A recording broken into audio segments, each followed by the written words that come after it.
Hello, my name is Blake Patterson, and welcome to Real Values. On this week's episode, I discuss RaMell Ross's Nickel Boys. In a famous video, Roger Ebert once expressed, "For me, the movies are like a machine that generates empathy. If it's a great movie, it lets you understand a little bit more about what it's like to be a different gender, a different race, a different age, a different economic class, a different nationality, a different profession, different hopes, aspirations, dreams, and fears.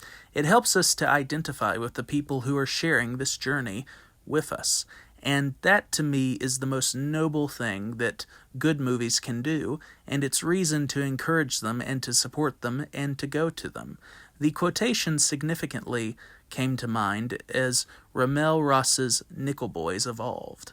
The film has been notable for its frequent first-person POV style camera work by conveying a character's view of what they are seeing.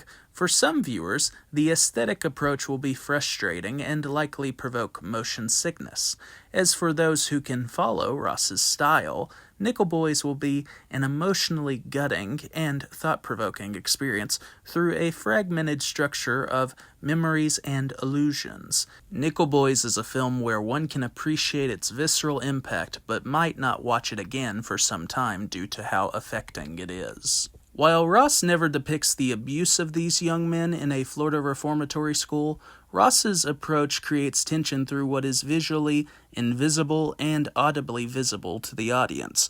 The precise sound design is as integral to the film's success as the cinematography because the immersion is vicarious in its execution.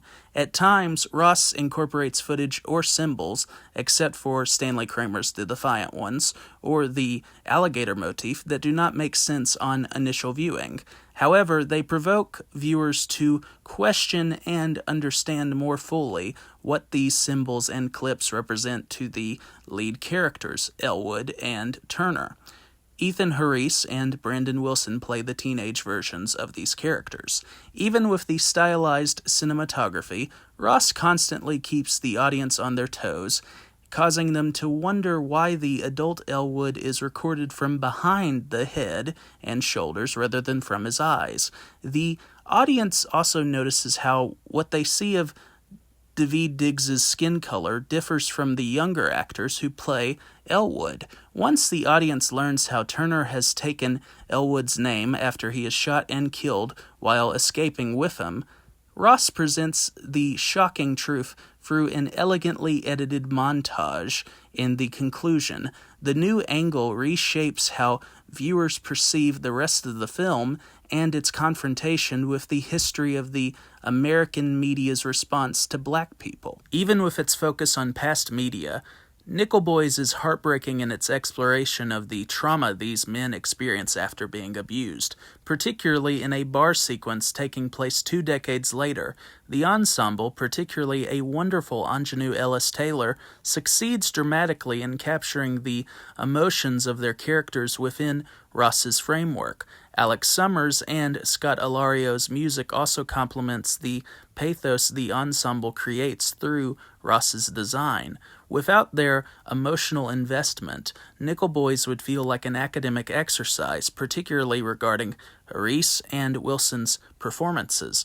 For every quiet and explosive moment, the ensemble reaches for what Ross aims to grasp through these memories.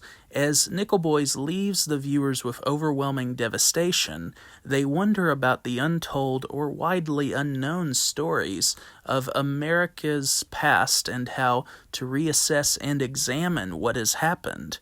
In an era when many people choose to be ignorant, as their choice leads to contempt and violence, Ross's Nickel Boys is a bold and welcome challenge for considering how the past informs the present to decide for the future. Thank you for watching this video. Have a great night.